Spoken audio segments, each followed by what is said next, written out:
আসসালামু আলাইকুম দর্শক বন্ধুরা, সবাই কেমন আছেন? আশা করছি যে যেখান থেকে দেখছেন অনেক ভালো আছেন।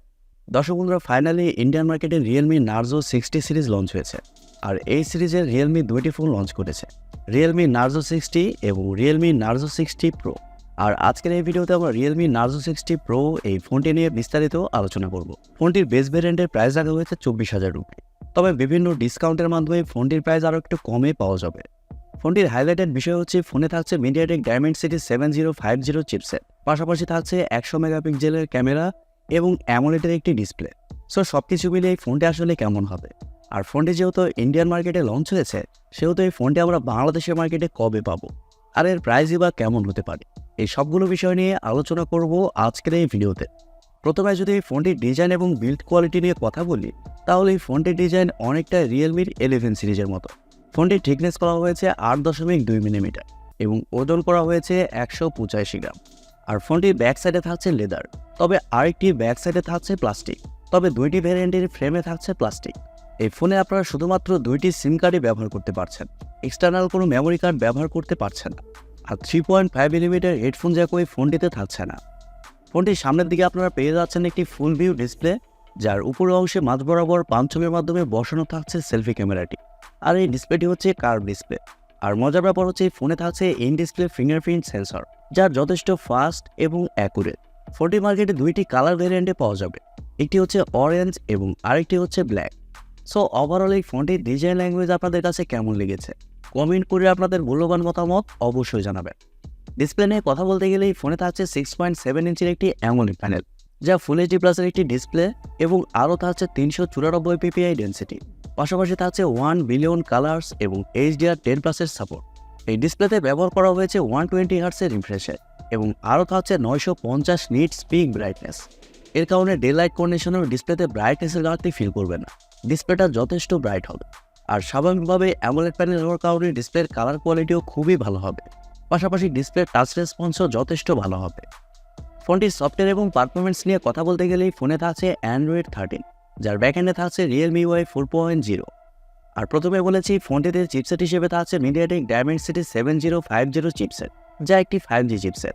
আর এই চিপসেটটি মূলত 6 ন্যানোমিটার আর্কিটেকচারে তৈরি করা এবং জিপিইউ হিসেবে থাকছে Mali G68 MC4। Mediatek Dimensity 7050 চিপসেটটা কিন্তু রিসেন্ট কিছুদিন আগে লঞ্চ হয়েছে, আর এই চিপসেটের রেজাল্টও কিন্তু খুবই ভালো।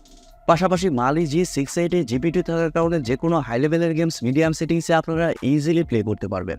সেক্ষেত্রে কোনো ধরনের ল্যাগ বা ফ্রেম ড্রপ ফিল করবেন না। তবে হাই সেটিংসে গেম খেলতে গেলে কিছু গেমে ল্যাগ বা ফ্রেম ড্রপ ফিল করতে পারেন। তাছাড়া মাল্টিটাস্কিং বা অন্যান্য কাজে এই ফোনটিতে আবার খুব ভালোভাবে করতে পারছেন। ফোনটি 3টি ভ্যারিয়েন্টে লঞ্চ হয়েছে, 8GB RAM 128GB ROM এবং 12GB RAM 256GB ROM এবং সবশেষে থাকছে 12GB RAM 1TB ROM। ফোনটির ক্যামেরা সেকশনে কথা বলতে গেলে ফোনটির ব্যাক সাইডে থাকছে দুইটি ক্যামেরা, যার মেইন সেন্সর হিসেবে থাকছে 100 মেগাপিক্সেলের একটি ওয়াইড সেন্সর, যা f1.8 অ্যাপারচার। আর মজার ব্যাপার হচ্ছে এই সেন্সরে আপনারা OIS পেয়ে যাচ্ছেন। পাশাপাশি থাকছে 2 মেগাপিক্সেলের একটি ডেপথ সেন্সর। এখানে কিন্তু আলট্রাওয়াইড সেন্সরটা থাকছে না, আর আমার মনে হয় ফোনটিতে আলট্রাওয়াইড সেন্সর থাকা প্রয়োজন ছিল। সেক্ষেত্রে 2 মেগাপিক্সেলের ডেপথ সেন্সর না দিলেও ক্ষতি ছিল না। যাই হোক, ফোনটির ব্যাক ক্যামেরার ফিচার হিসেবে থাকছে LED ফ্ল্যাশ HDR প্যানোরামা। আর ব্যাক ক্যামেরাতে আপনারা সর্বোচ্চ 4K-তে 30 FPS শ্যুট করতে পারছেন। আর সেলফি ক্যামেরা হিসেবে ফোনে থাকছে 16 মেগাপিক্সেলের সেলফি ক্যামেরা। তবে সেলফি ক্যামেরাতে আপনারা শুধুমাত্র 1080p-তে 30 FPS শ্যুট করতে পারছেন। ফোনটির ফটো কোয়ালিটির কথা বলতে গেলে যতদূর জানা গিয়েছে ফোনটির ফটো কোয়ালিটি মোটামুটি ভালোই করা হয়েছে। এবার আসলে আমাদের দেখার পালা, বাংলাদেশের ওয়েদারে এই ফোনটির ফটো কোয়ালিটি এবং ভিডিও কোয়ালিটি কতটা বেটার হয়।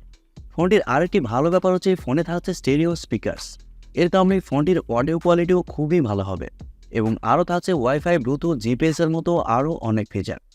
এই ফোনের ব্যাটারি এবং চার্জার নিয়ে কথা বলতে গেলে এই ফোনে থাকছে 5000 mAh-এর একটি ব্যাটারি এবং 67 ওয়াটের একটি চার্জার।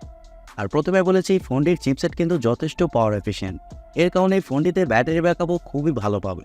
নর্মাল ইউজে ফোনটি আপনারা 1 থেকে 1.5 দিন খুব ভালোভাবে চালাতে পারবেন।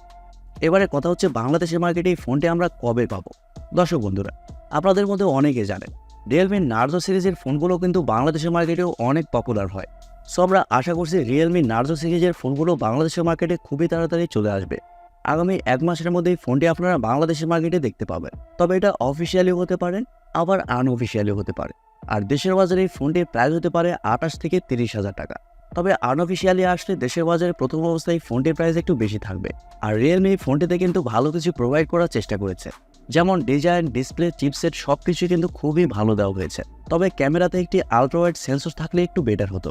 সো সবকিছু মিলিয়ে আমার মনে হয় আপনারা যদি ওভারঅল একটি ভালো ফোন নিতে চান, সেক্ষেত্রে ফোনটির জন্য আপনারা ওয়েট করতে পারেন।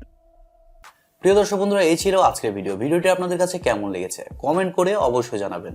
আর ভিডিওটি যদি সত্যিই ভালো লেগে থাকে তাহলে টিভি টেকটিউব চ্যানেলটি সাবস্ক্রাইব করবেন এবং ভিডিওতে একটি লাইক দিবেন। সো আজকের মতো এই পর্যন্তই, দেখা হবে কালকের ভিডিওতে। সবাই অনেক অনেক ভালো থাকবেন এবং সুস্থ থাকবেন। খোদা হাফেজ, টাটা।